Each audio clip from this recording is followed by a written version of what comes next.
And hey, everybody, how's it going? Happy to be here. Happy to see you. Hello to Jerome and Justin and Brad and Victor.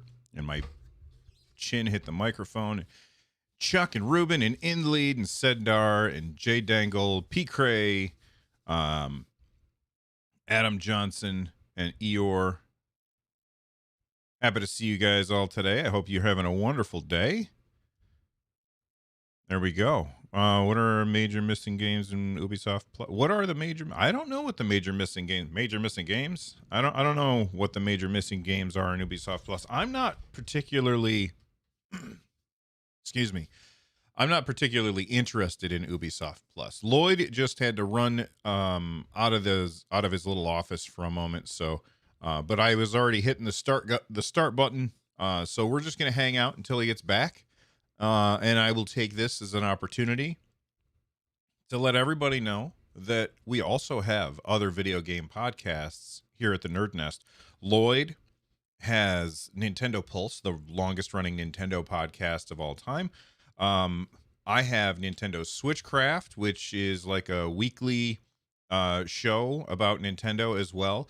And then I have 143 Pixels, which is a podcast where I sit down and I interview people about the games that they love and why they love them. I've had people on like Jeff Kanata, Per Schneider, founder of IGN, David Brevik, creator of Diablo. I've had like tons, and Lloyd was on with me. I think he was my first guest. He might have been my first guest on that show. So lots and lots of people have been on that show. That's 143 Pixels. You can find it wherever podcasts are downloaded. And we've got a new show that Lloyd and I are doing together called On Deck. It's about the Steam Deck, which we will talk about a little bit today as well. Anno, yes, please bring to Stadia. I don't know what Anno is. I've heard people talk about it like a lot. And Lloyd has returned. Here he is. And he's going to unmute himself. What's up, man?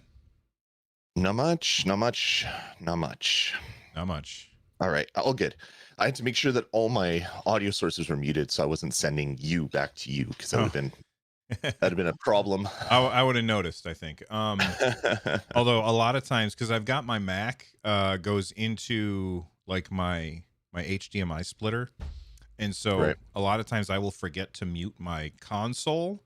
And so if I get an email or a text message in the middle of the show and I forget to mute that, that comes through and people are like, will you mute your phone? And I'm like, it's not my phone. Sorry. That's why when I used to podcast on a Mac, I had every notification turned off. All my system sounds were set to 0. There was no noise would come from my Mac unless I went to like a YouTube video or Netflix and hit play. Yeah. Which is the only way for me to prevent that from happening because I would always forget as well. I'm okay with forgetting, and I'm not going to get rid of my notifications because I like them. All right. Lloyd is here. And that means it's time to record Stadiacast. So I'm going to hit a button. Here we go. Hey, everybody. I'm Bill. That's Lloyd. Welcome back to Stadiacast. How's it going, Lloyd? It is going very swelteringly hot today. It is going to be 36 degrees in Winnipeg after a really cold end of our week. So Mother Nature doesn't know what she's doing. No. Well, I mean... Yes, it does. It's just reacting. Trying to get rid of us. All right. So if you didn't know, this is Stadiacast. It's a weekly show where we talk all about Stadia. If you are listening to this show on like your favorite podcast device, you can also watch the show live on our YouTube channel over at nerdnest.tv. We record every single Sunday morning at 10 a.m. So head on over there. Click the subscribe button, click the bell, turn on notifications, and while you're there, click the like button and leave a comment because it really, really does help. Thank you to everybody who does that on a regular basis. I'm kind of scrambling this morning, so if I screw something up, it's because I thought that I had time to work out this morning. Turns out I didn't have time. And so like this morning I texted Lloyd. I was like, I didn't make show notes. And he's like, where's the show notes? And so at the same time. Yeah. So sorry about that, everybody. So we're going to talk about Stadia. Before we do, check out the join button down below, the super chat button, and all of the other buttons. There's lots of buttons on YouTube. I'm not going to say anything more about that. Lloyd, what have you been playing, man? It's been a good week. A game called Foreclosed came out on Google Stadia. A game I was really excited for after seeing the initial trailer. Played a bunch of it yesterday. It's not without its problems, but Foreclosed is pretty damn awesome. If the folks out there haven't checked out my first look that I put up, Foreclosed is it's more of like a story-based shooter, is what I want to call it. That's not what the developers call it, but it's very much a shooter that is, between sections of shooting, there's a lot of narrative and stuff that comes up. But Foreclosed is set in kind of a comic book world. So the world looks like you're inside of the pane of a comic book. All the textures have like little bits of shading that you would see in like 90s comics, and it is really good. And if you've ever seen games like Comic Zone or other ones that do this, 13 did it as well. You'll get various points throughout the gameplay. Your screen will go from like a full screen, it'll kind of like shrink down, and then you'll get other panes of action will happen, which will either be another camera angle of you walking, or a camera angle of people that are watching you and are ready to jump out at you. It is really good. The one complaint that I have with Foreclosed, the AI on the people that you're shooting is not very good, which at the end of the day is probably a good thing, because you basically go into kill rooms where these guys, if you try to like run across the room, you ain't gonna make it, because they'll just pepper you, and you end up dying. But when you're taking on these little kill rooms, you can basically slowly peek around the corner and do headshots and things like that, which is pretty darn fantastic. So I've put about I guess 2.5 ish 3-ish hours. I think I'm right near the end of the game. From what I've seen in other playthroughs, it looks like it's about a 4, maybe 5-6 hours, depending on how slow you are going through the game, which for $20 is a perfect price for a game like this, where I'm basically overloaded with 300-hour games these days, and I don't have 300 hours to play video games. So having a few of these types of games enter my life is really good. But yeah, like it's completely comic book styled. Like when you shoot, if you're watching the video, Bill's playing the trailer right now, and you get like bangs and like tacks and rat-a-tat-tas and all that stuff popping up as you're shooting and things like that.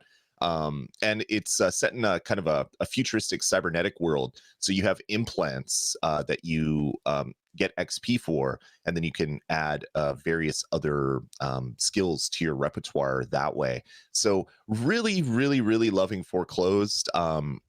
There are some kind of obtuse sections, and the AI is not the best, but everything else about the game has just been absolutely fantastic. So hopefully, I'm recording a bunch of video. My hopes are to finish it soon and put up my thoughts on it, because I really did enjoy, or have been enjoying Foreclosed. I haven't fully completed it yet. What's the shooting like? Shooting feels good. The shooting's okay. Like I said, the AI isn't that great, so they kind of just stand there and like bang, bang, bang, bang, bang, bang. Well, I don't know what they're doing to their guns, because they're like touching the top of their guns or something, and they just kind of just stand there. So you can peek around a corner, headshot, and then go back. You don't really have a good sense of how much damage you can take. Basically, you'll take a number of bullets. Sometimes it's 1, sometimes it's 18, it feels like, and then your screen will go gray, which means if you take any more shots, you're going to die. So they could do a little bit more to kind of, I don't know, keep the player alerted a little bit to kind of what your status is. But yeah, really enjoying it, despite the rudimentary AI, we'll say. That's fair. I have been playing nothing on Stadia, honestly. I got kind of obsessed with my son and I playing nonstop, excuse me, Final Fantasy 14 this week. And then I ended up, for those of you that don't know, Lloyd and I played D&D with some friends virtually, and we've been using Tabletop Simulator for that. I found this new software that lets me do Like it doesn't look as good, but it has like a bunch of the D&D stuff built in that I had to kind of shoehorn into Tabletop Simulator. So I've been messing with that a lot. I did play a tiny little bit more of Grime. I still have not. I mean, someone SK Gamer in chat just asked, "Did you beat the Whispering Mothers yet?" No, I haven't. Um, I fought them. I did. Last week you were talking about like the sub boss or the optional boss that you fought against, and I went searching for them. I Mhm. found them, and I got my tail kicked over and Right. over and over again. So I feel like wherever I happen to be in that game, I can't go any further, and it's not a good feeling. There's nothing I can really do about it, but I just really wish that I could make it easier or whatever. Yeah. But Grime, I feel like I'm done with, and that's too bad because I really, really did like everything about the game except for my ability to play it. Kind of like basketball. I like everything about basketball except I suck, so I don't like to play it very much. And Right. sure, I could spend the time to quote unquote get good, but I don't. I just don't have that kind of time. And Yeah. generally I usually sit down on Saturday and play for kind of a more extended period of time. And yesterday, my wife and I went to like Syracuse and went walking around Armory Square and stuff like that. So I didn't Nice. play anything this weekend yet. So that's what I have been playing. You ready to get into the new? Yeah, you've got a finger. Lloyd has a finger. He just Yeah. held it That's up that's into the air. What's up, man? That's my new signal to quietly remind Bill that I have something to say so I don't cut him off, but then he brings it to attention so it Well, it's becomes more a fun that longer. way. I also played a bunch of Grime as well. I got to the Whispering Mothers on my first attempt, got there's two phases to this boss battle. Got the second phase down to like under a third of health left, and I'm like, oh my god, this is going to be such an easy boss battle.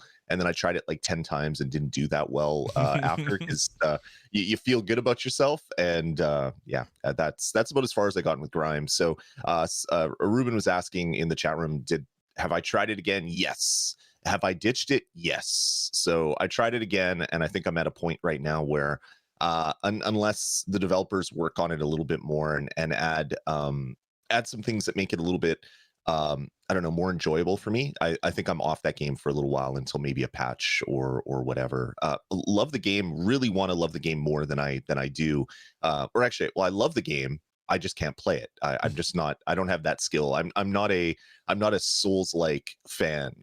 It's just I don't enjoy hard games in that way that make you replay the same section for an hour to get through a boss battle, because that just wastes the little time that I have to play games. So as much as I really, really, really want to love Grime, I'm unfortunately having to bounce and play some other things like Foreclosed, which at the end of the day is probably a good thing. I often see people who get like they get mad at the developer for not making a game that's for them, and I guarantee Lloyd's not doing that.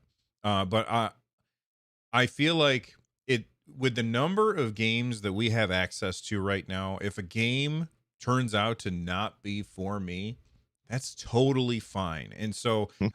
while I would play Grime more if there were a bill mode, there's not. So I'm fine moving on and playing something else. And it's also okay with me that the developers can stick with their vision for the game, Mhm. which is fine.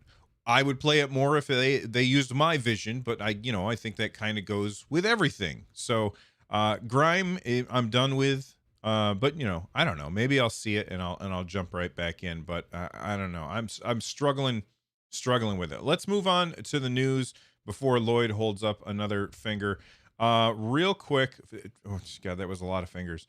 Um, real quick, we want to talk about this interview over at it was I don't think it was Gama Sutra. I think I linked the wrong thing. Oh, it was Gama Sutra. It was an interview with Alex Hutchison, who I'm not particularly a fan of his views when it comes to game streaming and stuff like that. And Reed Schneider, who though they both were working at Google on Stadia. They came from the publisher that was making Journey to the Savage Planet. What's the name of the? Typhoon. Yeah, Typhoon Studios, which was acquired by Stadia, and then after they put the game on Stadia, like shortly thereafter, Google said, "Yeah, you know what? I don't think we want to do first-party games. It's too risky. We're going to get rid of that stuff." And then Google was awesome. They did not have to do this. They said, "Oh, you guys want your IP back? Sure, we'll sell it back to you." So, Yeah. Journey to the Savage Planet 2 might happen at some point in the future. Hmm. Published by, I think they're now called Raccoon Logic, which is a cool name. Um, They call let's themselves the Trash Pandas too, I think, is their their corporate nickname for themselves. Yeah, but there's a couple of quotes in this interview that I found very interesting. You should read the whole thing if you want. Um, the first one comes from what's his name again? Not Alex not Alex, the other one. Schneider. The Schneider. I don't know what views Schneider holds on streaming games and stuff, but he's the one that didn't tick everybody off. And I guess, Alex Hutchison is kind of like that way on Twitter, and I don't know if he just thinks it's funny or not, but this is what they said. Um, in my honest opinion, I think no, this is not the quote. Damn it. Is the best tech. They called it, it's the flippin' thumbnail. See, I told you guys I shouldn't have worked out this morning because it put everything behind, and now I'm not ready. Lloyd, talk. Yeah. Yeah, well, it was interesting because we've always asked or wondered what happened at Google to close down their internal development studios, and everyone's like, okay, Google's out. Not everyone, a lot of the internet is like, Google's out of gaming. The Stadia has 6 months. They're just ramping it down. You guys were fooled. You're bamboozled. And the more level-headed people said, no. What Google probably found out is that creating games is too hard or too expensive and too long, where you could take 5 years, spend hundreds of millions of dollars, and then end up with a game that doesn't sell or you don't even bring out. So one of the comments, because they were asked like what was the reason for the switch, and I believe this was Schneider, said that Google is an amazing platform company. And in my honest opinion, I think it just came down to the level of investment required to reach scale. From what we saw at Google, the sense was that if the initiative does not have the potential to reach billions of people, then it's better for them to deploy the workforce or capital into other areas. During our time there, also, Microsoft acquired Bethesda for around $7 billion, and Amazon's continued challenges in launching top titles. It's not hard to imagine why a company as successful as Google would reconsider its original planning with forces like that in the world, which is a perfect quote and a perfect level-headed way to come to the realization that maybe this is okay.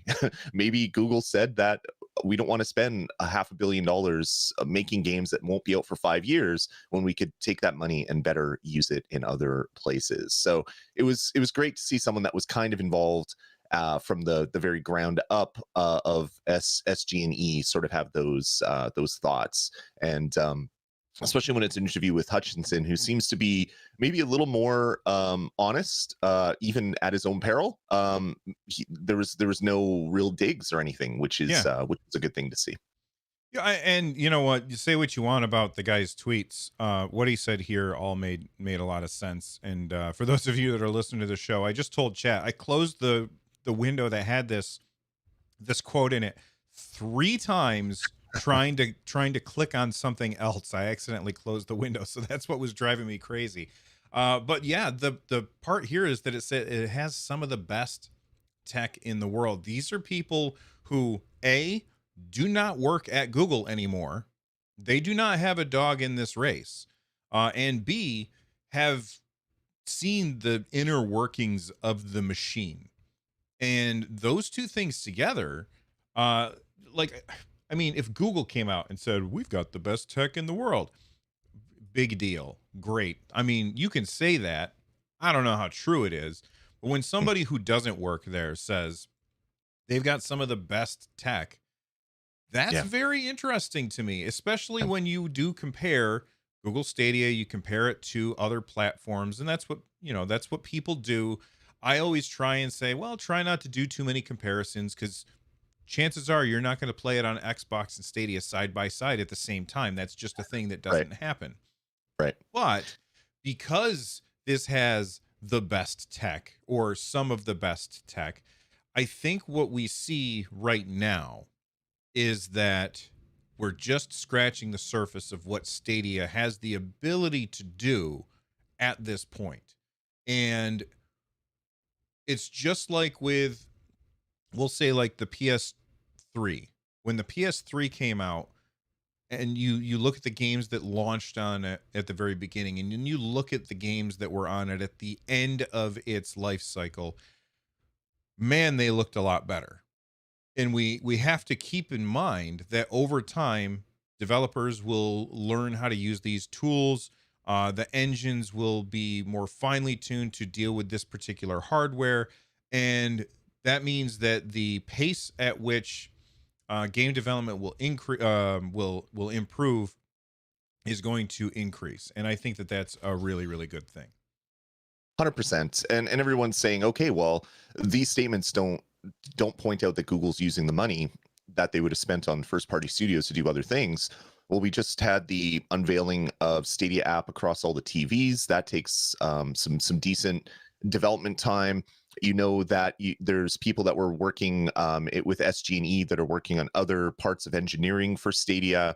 They're taking their money and they're using it for better cash payouts to developers to attract new publishers to bring the games there. They're working they're really like full steam forward on the white labeling program where Capcom or Konami can run their own cloud gaming, which really is powered by Google.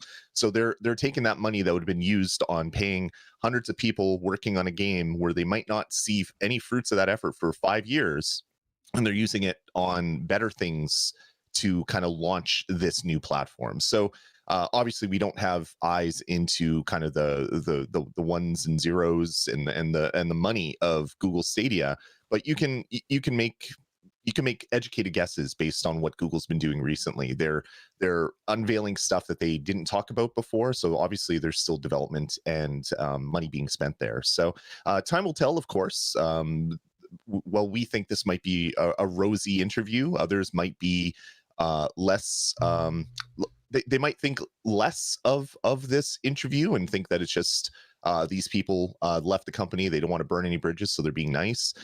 Sure, that is a valid thought process, but just like when SG&E closed down, we said, okay, let's take a step back and let's only talk about the stuff Google's doing, not the stuff that you think Google should be doing. And it's clear that Google is righting the ship from getting rid of the internal studios and investing that money in other places to make Google Stadia a better platform, but also build out developer relationships and publisher relationships, which is what you really want to do when you have a new platform. Yeah, there was to respond to people saying, excuse me, that we don't know where that money is actually going. Well, I can't remember the interview. There was recently an interview with a dev who has their games on Stadia Pro. They just dropped another game on Stadia Pro. Excuse me, I don't Yeah, remember what that interview was, but dark side detective people, right? Is that yeah, what you're maybe. I'm referencing? not sure. It's a blurry week to me. But basically, they said something along the lines of, "Yeah, we're getting paid a lot more this way than we were before, Yeah. and we're really happy with that." And Google wouldn't be able to. Well, okay, it's Google, so they got buckets and buckets of cash. So maybe they would have been able to walk and chew gum at the same time, but maybe they decided to sit down and chew gum at the same time. And so they took that Right. money that what they were investing in first party development, and they said, you know what, we're just going to pay developers more when they bring their games to our platform, either through Stadia Pro or through a better rev share. If you didn't see the episode where we talked about that, check out some of our earlier episodes. I think we called it like "This is a Big Deal" or something like that. So check out those other episodes and check out the information about the rev share. Um, and other stuff. And Chandra 6590 in chat says it was the Grime developers who said that. Thank you. Yeah, which is the same people, I think. Akupara Games, I think, is the name of them. Okay, I don't know, but it was somebody. Somebody said that, and I think that when somebody says something, that it must be true, right? Yeah, they're generally, people are not in a habit of lying when it comes to a business, because you have shareholders and other rules that prevent that type of stuff from happening. Yeah. All right. So anyway, I think that those were good quotes, and I like the fact that it's people talking about Stadia's tech who don't work at Stadia anymore, and honestly, who have every right to kind of be ticked off at Google because Google said, "Hey, come work here." And then not too long after that, they said, maybe not. And so they have every reason to be like miffed at Stadia. Super salty. Yeah. And instead they were like, you know what? They got really great tech, some of the best in the business.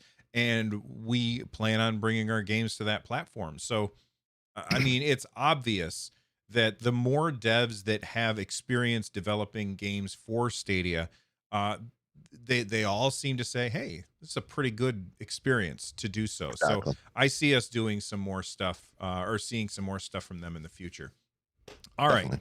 um, Direct Touch. This is Yeah. not on.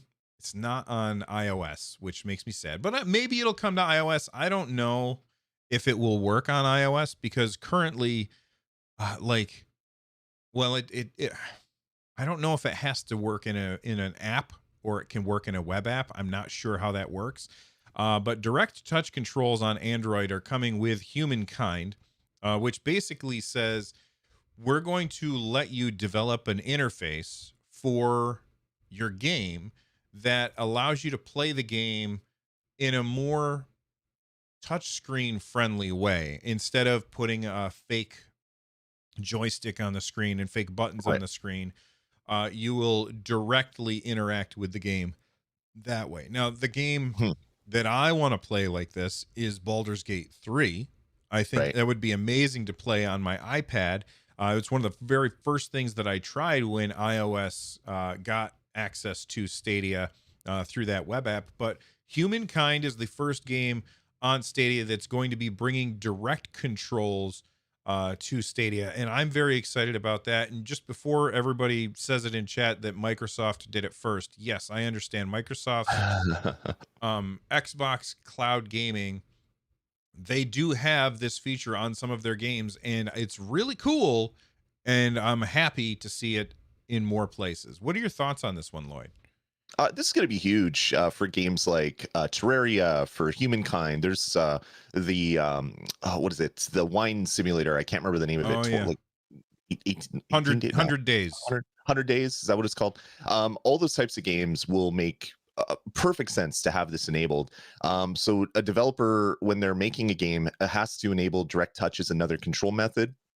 But if they've ever made games for iOS or Android, they know kind of what they have to do. There's 5 different types of inputs. There's tap, hold, 2-finger tap, 3-finger tap, drag, but there's also pinch and zoom as well, are the different types of control methods that are supported. So as a developer, you have to kind of you connect all the wiring, but after you've done that, you can basically take input controls based on finger touches. So your menus can be finger touch compatible, all that fun stuff. So really looking forward to trying this out. Unfortunately, it's launching only on Android, and I have an iOS phone.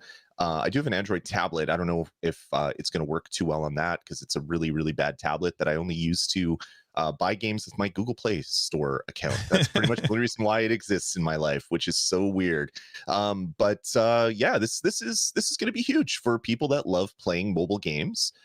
These are higher powered, the best looking, most bombastic mobile games that you can get. And if you're already used to controlling games that way, it's going to be a natural progression to move from a downloaded Android app to a streamable game on Google Stadia. Yeah, and like I said, Baldur's Gate 3, like some games this makes perfect sense for. A game like Humankind makes perfect sense. A game Yep. like Baldur's Gate 3 Absolutely. Doom Eternal, no thank you. Like, it makes sense depending on what kind of game that you are playing, and I love that we're getting access to this. I just really hope that I have a feeling, a sinking suspicion that Apple, like the only way that this would work would be through an app, and Apple is just not going to allow that, unfortunately. I don't know. I'm trying to think. I'm pretty sure I've done it on iOS with the Xbox stuff just through the web app, but I'm not positive on that. You should be able to capture these types of inputs on a web browser. So it all depends on how the kind of engineering is done to accept input or whatever on the screen. But there should be a way to do it. But yeah, we'll have to wait and see, I guess. Yeah, well, I mean, there should be a way, but if I go to play Baldur's Gate 3 on my iPad, I got the stupidly named Magic Keyboard here, Mhm. and it's got a trackpad built in. And so I tried using that as mouse and keyboard, and it, like, mouse and keyboard does not work on Stadia on iOS because, and I'm sure that there's people who are going to correct me about how it works, but basically iOS is ignoring the mouse input. Like, it's saying, "Oh, you're not actually doing this. Just use a controller, you dummy." And like, for me, that's it, it's confusing why that doesn't work. And back when we first talked about this, people were telling us, well, it's because this is the way that it works on Apple, and I'm not a developer, so I don't know. Right. I mean, people could write software Google could write the Stadia app to accept input from the mouse. It doesn't show up as a standard mouse because there's no standard mouse on iPad. So that's a little bit of a different thing based on the control methods. The direct touch stuff should be compatible because it's Google's own web app that would be accepting the inputs. So they're not relying on what is it, control kit, I think is what it's called, or input kit. I can't remember what the Something. actual Apple SDK thing is to accept either controller or keyboard or touch input. So it should be possible. I'm 99.9% sure that Xbox is doing it already. So if they're doing it, there's no reason why it wouldn't be allowed in the Stadia app. Well, people, yeah, you're right. And people in chat are kind of correcting us that Microsoft isn't really doing the same thing as Direct Touch. And yes, I understand. They're basically giving you a more streamlined button layout, saying, well, okay, well, this is, because you're going to use these two buttons often. Well, let's just put those next to each other instead of just having a default layout. So I understand it's not exactly the same thing. But because that works on iOS, then maybe the direct stuff will as well. But you know what? Speaking of Microsoft, let's talk about XCloud or Xbox Cloud Gaming for a second. And this is, I'm very excited about this. So first off, a few weeks ago, Valve announced the Steam Deck, which is basically a portable PC running Linux where you can play games through basically Proton as a translation layer.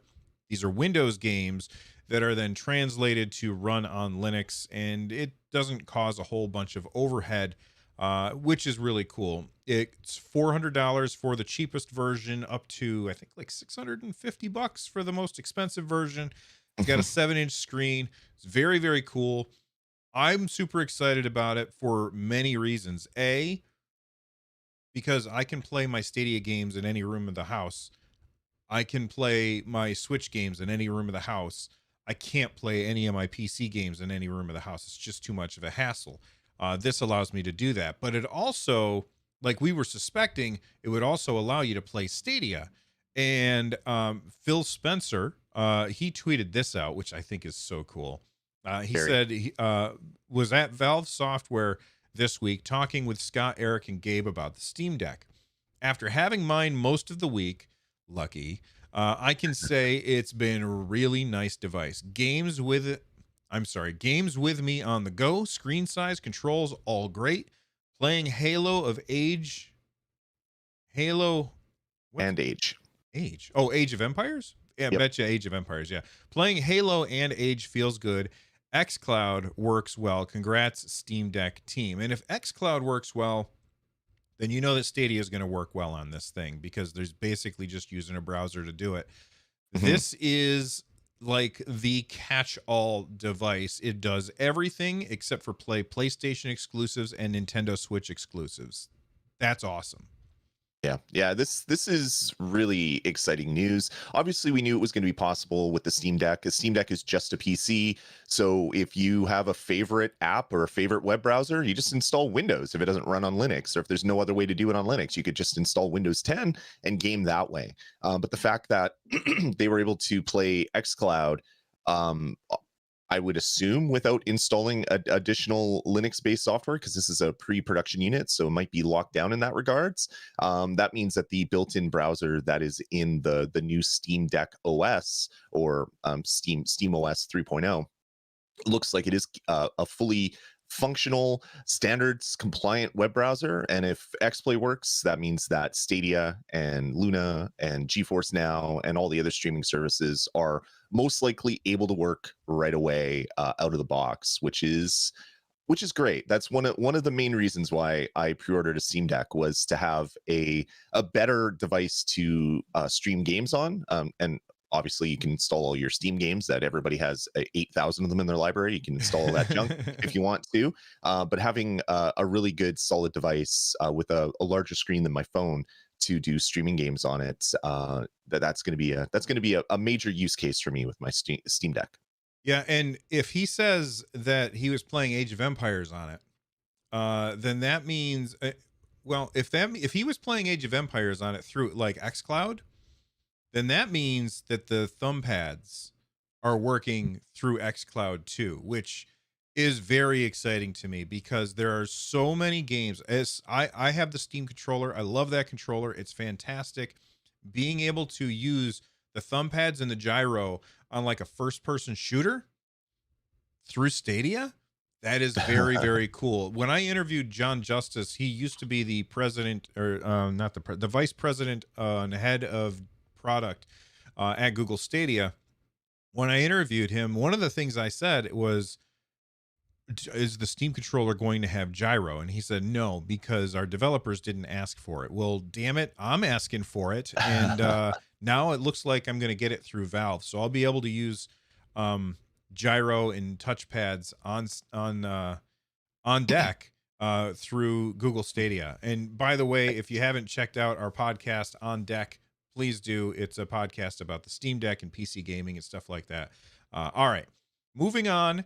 I don't have anything really to say about this because it's not a game that I'm going to jump into. I mean, I'll play it a little bit, but I'm not super excited about it. But I just wanted to let everybody know that there's this post over on the official community blog at at community.stadia.com about Madden 22 and all of the different features that are coming to Google Stadia, which I think is really, really good.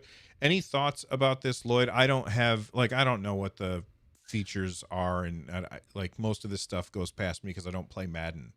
Yeah, what I think, I'm the same way as you. I don't play a lot of Madden. I play Madden maybe every 5 years. I'll buy a new version of Madden just to have to play with my one buddy that would want to play Madden all the time. Um, Basically, this is just bringing back some more fan favorite things into the franchise mode. It looks like they're beefing that up a little bit. You can play through your face of the franchise mode and road to the draft storyline. So they're just beefing up the kind of the I don't know, the single player stuff a little bit. It seems like what they're doing, which is good, because I've heard that as a complaint of the last couple Maddens, where they wanted more kind of the franchise mode, and not just focused on opening packs of cards and spending money like you're playing a lottery when you're playing this game. So this is really good. Ultimate Team is back, all that stuff. So this is going to be a great version of Madden, and it's great to see a blog post like this for this game, because that answers all the questions. Well, they haven't said that Madden's coming to Stadia, even though I believe they have in multiple times. Well, now they've just posted a blog post on the official Stadia blog, so that can calm down all those conversations. Madden 22 is coming to Stadia. Yeah, The one thing, like, I mean, this is gonna sound bad coming from me. I wouldn't recommend you get this game on Stadia. Not because it's bad, but because, well, okay, so I got Madden, whatever the last one was, on Stadia, and the game works really well. It's very pretty. It runs beautifully. The controls are top notch. Everything's fantastic. But unfortunately, the gaming population on Stadia is pretty limited. Now, I certainly was not going to jump in and play multiplayer Madden because I hardly play single player Madden. And if I'm going to play multiplayer Madden, it's probably going to be with somebody on a couch, like sitting next to me, where we could just mess around and trash talk each other, Yeah. which is what I used to do when I was a kid back on the Super Nintendo playing Madden 92, or maybe it was the Genesis. I can't remember, depending on which friend's house I was at. Like, that's the kind of way that I play Madden. But if you're somebody who really, really likes Madden and you want to play it, I don't think Stadia is the right place to play it. Not because it's not going to be good, but because the number of people who are playing it on Stadia is going to be bad. And EA, for some reason, still is not embracing cross-play multiplayer. And anything to add to that, Lloyd?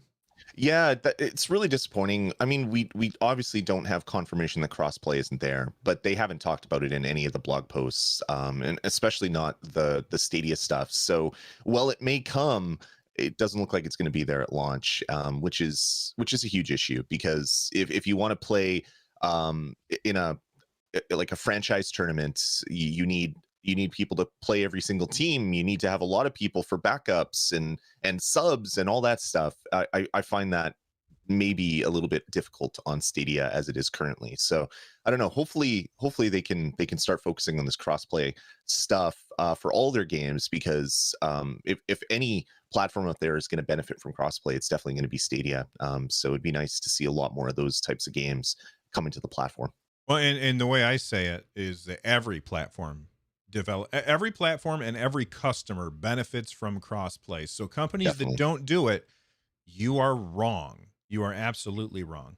All right, real quick, there was something that you added into the show notes, or I don't think you did. It was the thing from InLead, which Yeah, is really cool, and I don't have it in my show notes. I wanted to put it up on the screen because I want to say this. it should be right at the bottom. It's at the bottom. Okay. Yeah, it's an Oh, image there it there. is. Okay. Well, speaking of images, oh, that's not the image I wanted to see. I wanted to say, eh, to say nothing else. They are very good at visual design. Like, the Hmm. graphs and stuff from this are all beautiful. And I'm gonna find them while Lloyd tells you about this. Go ahead, Lloyd. Yeah, if you go, yeah, I was going to paste it in, but I'll let you find it. Yeah, so this past week, for the most part, there was a community event called, or community efforts, we'll say. It's not really an event, called hashtag Rate Stadia Games, where with the new feature that is rolling out to Stadia, where you can see more game information and stuff like that, it was found that there wasn't a lot of Metacritic scores for Stadia games. So, started by InLead and a bunch of community members, they decided to go out and rate all these Stadia games on Metacritic. So it went from almost no ratings to over 4,000 ratings in like 24 hours. It was a little bit crazy. So people were going and rating all their games and being honest about it. I don't see too many games that are all tens or all ones. So it looks like people are being very honest about it. But yeah, it went from 0 ratings to 3,800 in just a small period of time. And games with user scores went from 0 to 179 Stadia games in 18 hours. So it was really great to see that all this stuff was done. And congrats to the Stadia community, and big props to InLead for kicking this off, or at least being the face of the effort, because of all the amazing images that were put out. Yeah, and I just love the visual design of this stuff. It's so Yeah. good. I will say I'm not a fan of Metacritic, and I'm not a fan of numbered scores for games. I don't. That's why I never do that. Um, but it is important that people see that, oh, there's ratings for this game. so I can see what it's like. Because while I don't like Metacritic, that doesn't mean that that everybody else needs to dislike Metacritic as a whole either. So I thought that that was really cool. And Definitely. I meant to put that in the show notes, but I just forgot. And then, all right, moving on. This is one that a lot of people are very excited about. Both people who prefer to play on Stadia and people who prefer to play on Switch, as well as PlayStation and Xbox. It's all over the place. But rumor has it that Rockstar Games, another series I don't like, Rockstar Games is talking about bringing Grand Theft Auto Trilogy remastered to Switch, Stadia, Xbox, PlayStation, your phone, your refrigerator, your toaster. It's going to be everywhere. You're Yep. going to be able to steal cars and drive around listening to 80s music if you play Vice City. Mhm. That's the only one that I'm interested in, just because of the soundtrack. And don't stream that because you'll get in trouble. But Lloyd, are you a GTA fan? I am, and like to be quite honest with you, Bill, to play these games, I would run so far away to play these Stadia games. I'm a huge fan of the GTA 3 trilogy. That was Grand Theft Auto 3, Grand Theft Auto 3 Vice City, and Grand Theft Auto 3 San Andreas. All fantastic titles. I didn't complete San Andreas for whatever reason. I think my PlayStation 2 died at the time, so I never completed it. But going through and playing these games again will be amazing. Vice City is my favorite Grand Theft Auto of all of them. I love 80s. We used to only listen to 80s music. I would have this one mix of like 380 songs, and that would be all I'd listen to. Huge fan of the 80s. So be able to play these GTA games on Stadia, including my favorite Vice City, has me very, very excited. The talk of this rumor, or the talk of this port, is that it is going to be a slight remaster. It's going to be changing the engine for these games. They're running on Unreal Engine now, apparently, according to the sources that inform this story. So some things are going to look better. The people that have seen it in action say that it runs more like the partial remaster mods that are available on the PC for these versions. So you're not going to have GTA 5 level visuals for GTA 3 or Vice City or whatever. But I think that'll be enough. Like, these games are really, really good, and being able to jump in and play these games is fantastic. The best part for me, Stadia is listed, which means there's still a chance. Is there a chance? There's still a chance that GTA 5 will be coming to Stadia as well, because I'm sure everybody would want to play GTA Online on Stadia, have it with them at all times on their phone or whatever. That would be fantastic as well. So yeah, there's so much excitement here. Of course, this could change. This could have been an early slide or early information that this person had access to. Maybe it's not coming to all the platforms that are listed here. Maybe it's a PlayStation 5 only exclusive. All that stuff is very unlikely, and I'm fairly confident that these games will be coming to Stadia at some point. So I'm excited, very, very excited.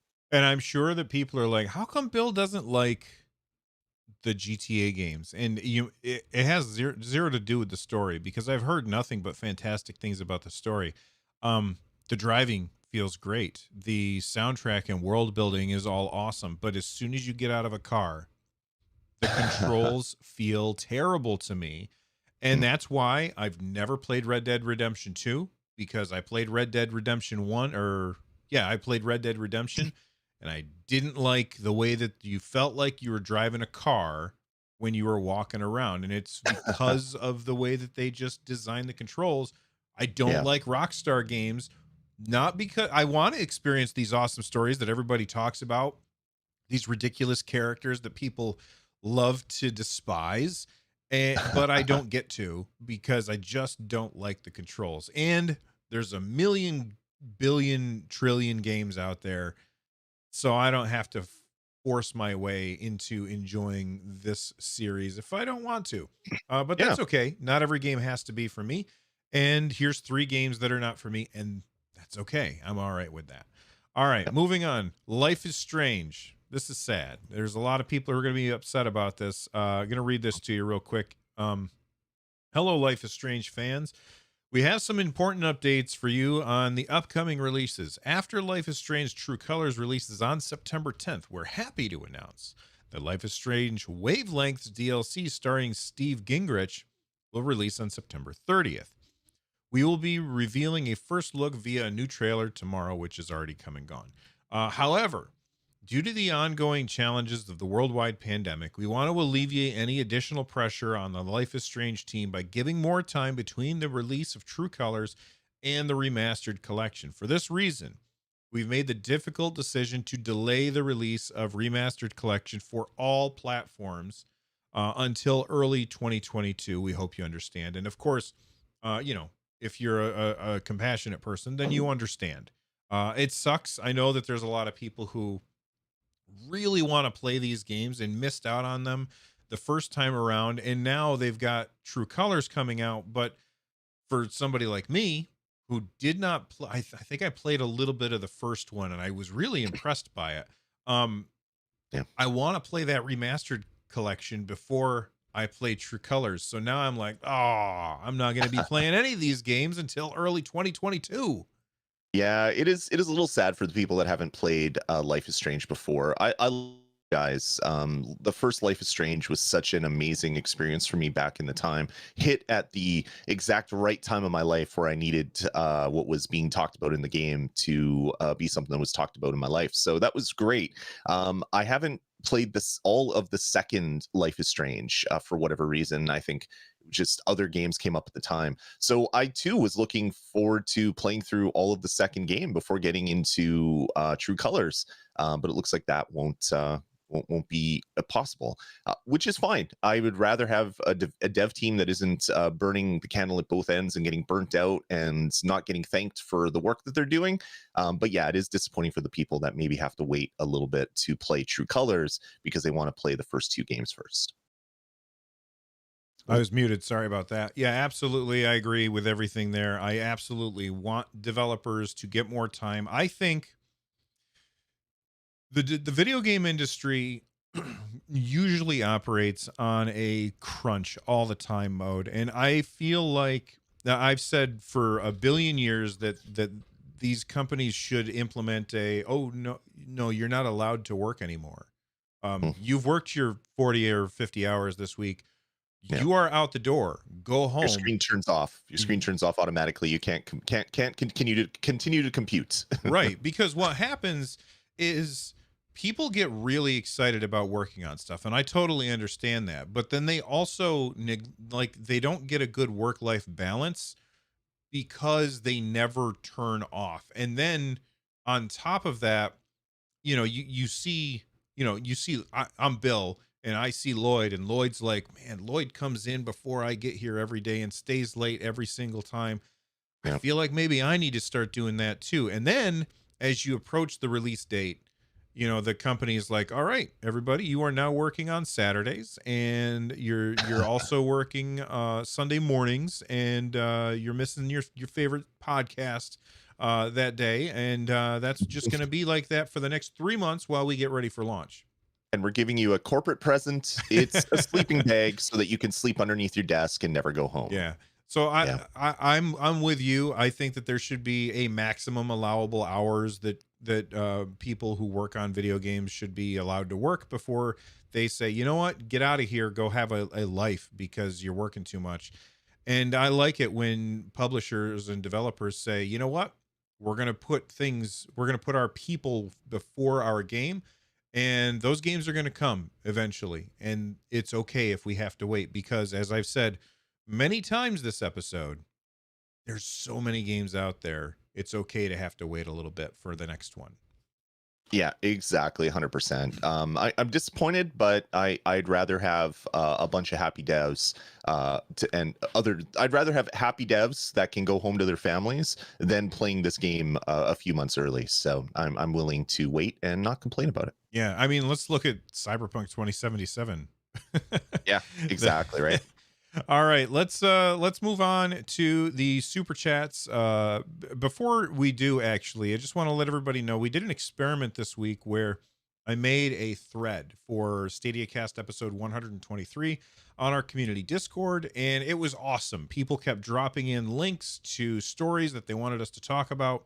So Mm. thank you very much for that. We really appreciate it. There was this one video that somebody showed off where they were using let me put it in front of me so I'm not looking off to the side. NVIDIA Cloud XR technology delivered via Google Cloud's global private fiber optic network. Blah, blah, blah, blah, blah. Of course, people looked at this and they said, oh, is Stadia going to get VR? I still don't think so. I still don't think that the latency is low enough for VR. Lloyd, you've played tons of VR. Do Yeah. you think it's possible that happens in the next 5 years? I definitely think that in the next 5 years we'll have something like that. The issue with VR, and I'm not going to get too much into the weeds here, but when you have a disconnect between moving your head and the scene changing or the frame rate, it can easily make people vomitous. There's people that are very susceptible to motion sickness when it comes to VR. There's people that are less susceptible to it. But if you've ever played a VR game and for some reason the engine has problems keeping up the 60 frames a second or 90 frames a second that is needed, you tend to get sick really fast. I've gone from loving it to 5 minutes later, I'm curled up in a fetal position because of extreme motion sickness when I used to play a lot of PlayStation VR. So as long as they can keep the frame rate up and keep the resolution down so that they're not pushing that many bits to increase more latency, I could see how, yeah, streaming stuff through the cloud into VR would be perfectly acceptable. But yeah, we're not quite there yet, I don't think. All right, that's fair. All right, moving on to the super chats. We have some that had come in. Oh, he's got a finger. Lloyd has a finger, everybody. Google did something really cool this week. I meant to put in the show notes and I forgot. Google ran a community play date for Rainbow Six Siege, where Google had a team run by Grace Yang, and Stadia content creators had 4 other teams. So you had Vivi Plays, Megatron, and Four Scars Gaming. And they did a bunch of Rainbow Six Siege stuff. So this is another example of the great community outreach that Stadia is doing. It started way back when Siege came out, and Stadia was hosting us and retweeting us and sharing our video and then hyping up other creators that same day. And now it's coming to stuff like this. So keep it going, Stadia. Love to see it. The new community management that's going on, the new people you have working in PR and marketing has been fantastic. So congrats to everybody in that team over at Google. Yeah, and I mean, I've talked to Four Scars, I've talked to Megatron. I haven't talked to Vivi, but I really like that name, Vivi FF9. That's good stuff right there. So probably simpatico people, but these are awesome content creators. You should absolutely check out their stuff if you haven't already. And it's awesome. It's really, really awesome that Stadia is working directly with them in order to do some cool live streaming stuff with Rainbow Six Siege. And I think Jem was on one of the teams as well, probably clicking heads nonstop because he's really, really good at Rainbow Six Siege. I'm still real bad at that game, and I don't think I'll ever get good, but I've got like 50 hours in it. Which is way more than I thought. Like, it was earlier this week, or maybe it was last week, somebody said post your top 3 Steam games by time played, and mine were all of them were like Dungeons and Dragons or MMOs. And then I was like, well, I wonder what it's like on Stadia. And it's not quite as easy to look because there wasn't an easy like sort by most played feature. So I just kind of scrolled through, and it's kind of the same thing. Elder Scrolls Online was like number 1 for me. That's the one that I put the most time into on Stadia, which was funny because it was also one that I put a bunch of time into on Steam. So combine those things. That's a lot of time in that game.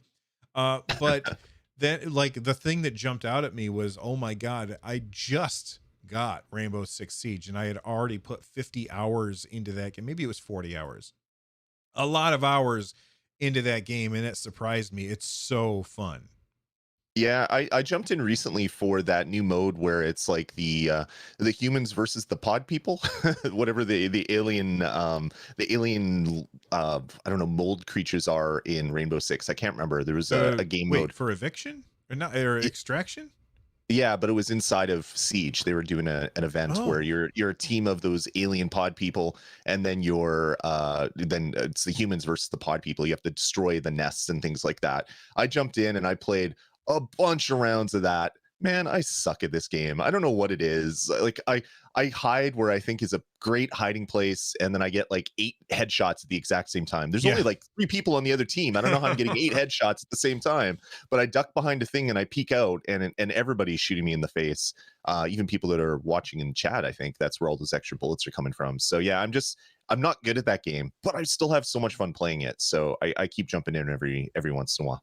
Although I did have a bad experience with that game the last time that I played, and I haven't played it again since, which really makes me sad. So I'm gonna have to jump in again. But um, I was playing and I chose my character, and this jerk comes on chat and he's like, "Pick any other character." I'm like, I just didn't answer him.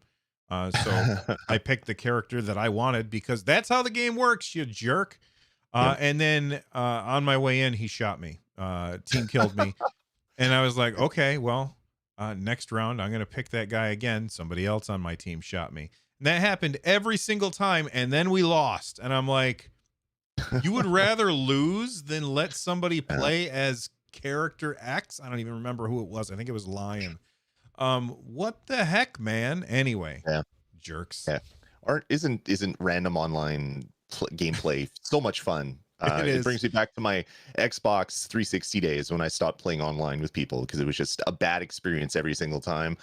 Thankfully, that's not the case yet on Stadia, but I've seen some of that little bit more salty behavior on Rainbow Six. Well, I mean, of course you have, because Rainbow Six is crossplay with PC. So, Definitely. there's a lot of cheaters out there, and you're not one of them because you're on Stadia. So, Mhm. there you go. All That's right, right. let's bring up these super chats. Unless you have any more fingers. No more fingers. No They've more all been cut fingers. off. All right. So Consigno sent in a super chat at $20. Thank you very much for supporting at that level, Consigno. We do appreciate the help. They said Stream Connect has been a disappointment on Stadia so far. I disagree. Um, do you think that we will ever get it in Stadia without developers having to program it in, where we just have to join a party and toggle it, bring picture in picture back? Okay. So what he's saying, or she, what they are saying is, we don't want the devs to have to make it happen, because truth be told, most of the time the devs are going to say, I'm not going to put in the extra work. I don't know how much extra work it is, but most devs don't want to do it, apparently, because we don't have Stream Connect in many of the games. I will say that when I played and Stream Connect has been there, I'm always impressed. It's always Yeah. fantastic. It's always awesome. I love it. It's great. But yeah, it would be awesome if I could just be playing and in a party with like 4 of my friends, and I could see what they're playing. And even if we're playing different games, like, oh, Lloyd's playing Rainbow Six Siege and I'm playing I don't know, grime. And I can see what he's doing while we're talking, and he can see what I'm doing while we're talking.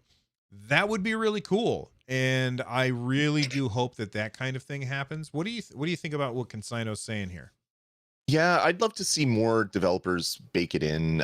This has always been like I've done a Nintendo podcast since like 2006, so you've always seen from like the Wii days or the DS days where the DS has a touchscreen or the Wii has Waggle, and multi cross-platform games would never properly support the touchscreen or the Waggle because they want to have it on multiple platforms. So you'd play a bunch of DS games that played the same on the DS as they did on PSP back in the day, Mhm. or they played the same as on the Wii as they did on the Xbox 360. And that's kind of what we're getting here on Stadia. These developers don't really want to put a feature in that is only applicable on one platform, and that's mainly probably due to the player base size. So hopefully, once Stadia keeps growing, more TVs ship with Stadia built right in, controllers are offered up to these people are playing games on Stadia. Developers are going to say, okay, we have a large user base that is playing our games. Let's start putting these Stadia only features in to make the experience a little bit better.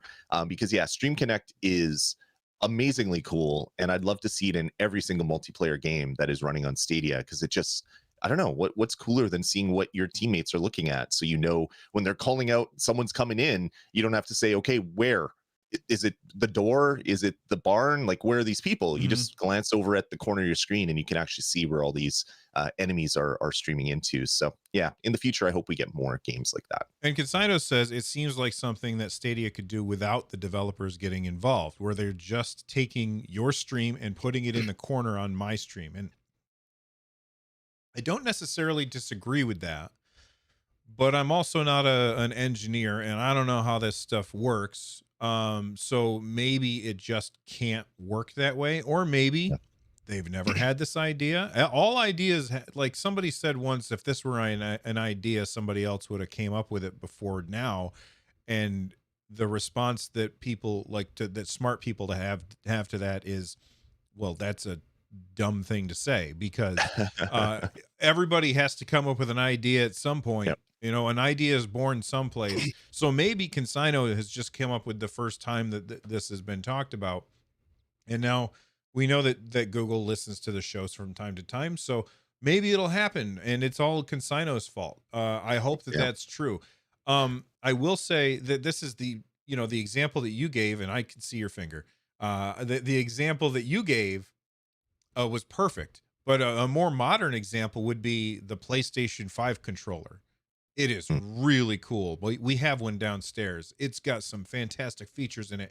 Nobody's going to use because third parties, and we're talking about Sony, 10 like million the units sold. PlayStation. Yeah, like that is a huge platform, and most games are just going to ignore those extra features because they want to ship the same game to Xbox and Sony and PlayStation and everywhere else.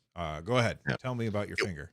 What I'd love to see is an addition or a boost to the party mode. So when you're playing with parties, have an option that you can turn on where it takes your 16:9 screen, shrinks it down a little bit, and then has the gameplay from the three other people that are in your party just on the right side as kind of like a little dock that is always on your screen. So if a game doesn't support um, having it like Stream Connect built into it, it would be really cool if you could have a party video share or whatever crazy marketing name they're going to come up to it, where I'm playing a game but I'm in a Stadia party, so my screen shrinks down if I turn that feature on, and then I get all of their little I don't know, postage stamp size things on the side so I can see what they're playing at that any one given time.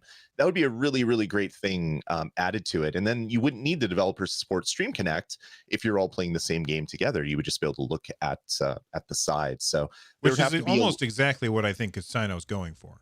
yeah, and that would be fantastic. Of course, there'd have to be levels of opt-in. Do you want to share your gameplay when you're playing with friends? There'd have to be more things baked into the privacy controls. But Google can do it. They would just have to bake in the stream from those other parties right into the main feed that you're getting back. So something like that would be ultimately possible from a idea standpoint. Whether it would fit into engineering and be able to gather all those streams and put them in without I don't know, without breaking things, would be really interesting to see. So something like that at the very least would be a really cool feature. And uh I could be Roger's saying Go stream share, that would be a great name for it. You're a great marketing genius, Roger. That would be exactly what they need to put in. Call it stream share, which is built into the party mode, and you can see what your friends are playing while you're playing a game. Am I wrong? But does Sony do that? You can do what is, I think it's called a screen share or game share. I can't remember what it is, but you can watch someone play. I don't know on PlayStation 5 if you can watch someone play while you're playing. That back in the PS4 when this was new, I always thought that would be really cool. If I was playing with friends, I'd be able to see what their screen was and they would be able to see what my screen was. I don't know if that's baked into the PlayStation 5. I don't believe Okay. so, but I don't have a PS5 yet because I can't find one in stores. All right. So Sean Christopher says, assuming you're playing your 4K gaming, that would have to impact bandwidth. Also, you would get Oh, different resolutions because the players render at different resolutions based on their own bandwidth, right? No, that's incorrect. And no. here's the reason why. Um, when you're talking about whatever resolution you're playing at, that's just the resolution that you are seeing. So if you're playing it at 1080p, the game is still doing its thing wherever it is, and then they're just sending you the 1080p version of that. And even if it wouldn't affect your bandwidth, because let's say I'm playing at 4K, all right, and Lloyd's playing at 4K. It doesn't mean that I'm now getting an 8K stream. It just means that they take the stream that they're sending me, shrink down my window a little bit, and put that little window on top. And Yeah. like that's the reason why it wouldn't actually affect your bandwidth. Although that makes me like, if you think about it, the UI for Stadia is not served on Stadia's servers. Mhm. So maybe that's the reason, like the UI is local. It's a local UI. And all the party chat stuff is through a local UI, not the server UI. So maybe that's why they can't do that kind of thing. But Yeah, it would be really interesting to see kind of how this stuff is all baked in. I know developers have to specifically support the that feature if you want to bring in other people's streams. Having the server side, yeah, it wouldn't impact bandwidth because you're getting the exact same resolution sent to you. It just is comprised of multiple things that have been composited into one stream that is Mhm. being sent to you. Stupid Wabbit in the chat room saying, well, that wouldn't be good for FPS games or PvP.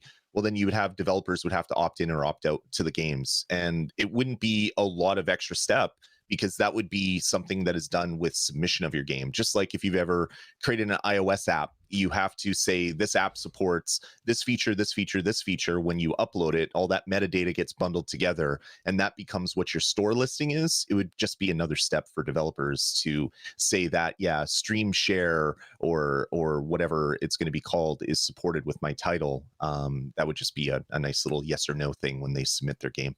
Right. And like I don't remember how long ago it was, but recently Google made announcements about like they're trying to streamline that process of you making it so you only have to submit your game once, by having all of these things checked off at the beginning. So basically, that would just be, yeah, we want to, like, if the dev doesn't have to do anything to make it happen, then the only time that they would say no is if it would affect multiplayer gameplay, Right. in which case they would say, oh well, no. And that takes no time from the developer at all to click a no button. Yep. And I'm perfectly fine with that. And just default to no for every game that's currently in the library, and then having devs have to go in and enable that feature Hmm. would be the easiest way around that. But yeah, something like that would be fantastic. Like when you're just collecting YouTube videos, essentially, you can composite multiple of them into one stream and send that out to people, and it wouldn't impact gameplay at all because your game is still running in a blade. And it's still creating the frame, which is then compressed down and bundled up and sent to the end user. It's just Google's OS that's running on these blades would be doing some additional things to composite all this stuff together and send it out to the end user. That would be fantastic. I doubt that's going to happen, but it would be fantastic if it did. Yeah, and basically that's the way it works now with games that do support Stream Connect. I love Yep. Stream Connect. I think it's awesome. And you know, the more games that support all of these cool Stadia only features, the more games that will sell on Stadia, because a lot of these features are incredibly cool. Mhm. And when you've got like state share, I think by the way, what's Humankind is like, they have all kinds of Stadia only features that they're supporting. So like the direct input. I think they also have state share and stuff like that. So Yep. I Really think, good stage share. Really yeah, good stage share for that game. and we'll talk about that next week because we're running long here. But overall, I think that the more devs that support this the Stadia only features, the more people are going to say, "Oh, that's why I want to play on Stadia, not for an Right. exclusive game, but because the games are better over here because of these exclusive features." Anyway, moving on. Ruben DeGeeling sent in a super chat. They said rumors. If rumors are that if GTA remaster rumors are true, Lloyd will do a Discord karaoke session on Vice City. You will walk that line, good sir. Is that a true thing? I hit the wrong Yeah, button. we were chatting about it when it comes out, and I said, yeah, I love all the 80s music, and I was putting lyrics out, and he's like, well, when the game comes out, will you do a Discord only stream where you karaoke the whole radio station? And I said, yes. If the game comes out, I will do a Discord only stream, because you can't put it on YouTube because you're going to No. be demonetized up the wazoo.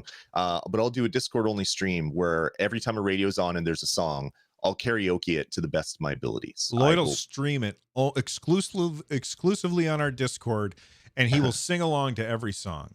Yep, it's gonna happen. It's gonna happen. All right. Jem sent in a super chat. They just said Vice City with love. And yeah, I'm with you. I love the soundtrack to that. I just not interested in playing it because of the controls. And then Chris Misra sent in a super chat that was just a rock on emoji or a super sticker. So thank you very much to Chris, Jem, Ruben, and Consino for supporting the show. We really, really do appreciate it. You guys are fantastic. And yeah, Ruben is like, oh, let me tell everybody about that Discord server, and that's right. The command is a little outdated. I think there's like 1,500 people in there at this point, but you can join us all over at the link in the description down below if you're watching this on YouTube. That's right. Join the Discord, everybody. There's lots of fun, awesome people in there, and they want to talk to you.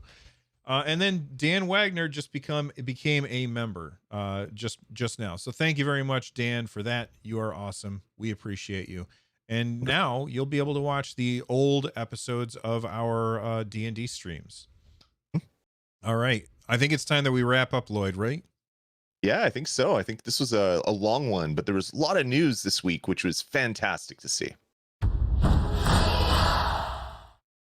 There we go. Wonderful. File save project. Philip, I'm still waiting for split screen that uses multiple instances. Yeah, that would be the best. Like if you're playing Borderlands, your game instance is only rendering the left side of the screen, and then it's getting a video feed of that left side of the screen from your friend and putting it on the right side of your stream, and then taking your left and putting their right. It would be very confusing because a lot of people get their lefts and rights mixed up. Wait, why? That would be fantastic. Why would I do that? So that you can have higher resolution split screen gaming, where your game engine doesn't have to fully render 2 4K scenes and have them only on half the screen. You're talking about couch co-op, but okay, over the internet. So internet co-op would be a fantastic way to do it. Where if I'm playing against you, Bill, your view on the split screen is being sent by your Stadia Blade to my Stadia Blade to render that half of the screen. That would be a fantastic way to do split screen, because then you don't have to sacrifice any sort of processing. You could even make the game look better for your half of a 4K resolution running on the left-hand side of your screen. But I still don't understand. Unless you're sitting next to me, why would I want to give up half my screen real estate to you? Just a lot of people like split screen gaming. They love playing games split screen, seeing what everybody else is looking at. I don't. I would rather, if I'm playing split screen, I want that person on basically right beside me on the couch. But that would be a really Philip was just talking locally, so having 2 Stadia Blades power one game, that would be cool as well. I mean, those are both great ideas. Yeah, like that one I can get behind, because that means that you have all that power. You're like, you look at games that are running split screen, and a lot of times you play it single player, runs at 60 frames per second or whatever. You play it multiplayer, it's running at 30 frames per second, because they have to render everything multiple times. Mm-hmm. But if I'm sitting on a couch with somebody and we're playing a split screen game, which is totally cool, at that point, having machine A render the left side of my screen and machine B render the right side of my screen, that's fantastic. When we're talking about what you're talking about, where you and I are playing over the internet, I would just prefer Stream Connect, where it's just a little window, mostly because I'm old and I don't want to have to deal with only being able to, like, I can't see anything. It's all so small. Yeah, that's why I don't like gaming on my phone anymore. That's why I play with my backbone a lot on my phone. But man, I really want to get I really want to get a bigger phone or a bigger screen on my phone. So I need to upgrade my phone so that I can have my old man eyes, not have to squint so much. But then the Steam Deck's coming near the end of the year, so maybe that'll do it for me. Sorry, I'm just gonna do a poll real quick because I Sure. forgot to do a poll today. So uh, I think that we're gonna end the show today with a poll because I forgot to do a poll. And I asked, and did it not work? Oh, there we go. I said I forgot about polls. Are you mad at me? Right now it's 50-50. I'll try better next time, everybody. I didn't have a lot of time this morning because I decided to get on that treadmill before I came upstairs instead of working on work stuff. Proof positive that working out is bad for everybody involved. Absolutely. All right, Lloyd. I'll see you, man. All right, take it easy, everybody. Have a good rest of your week.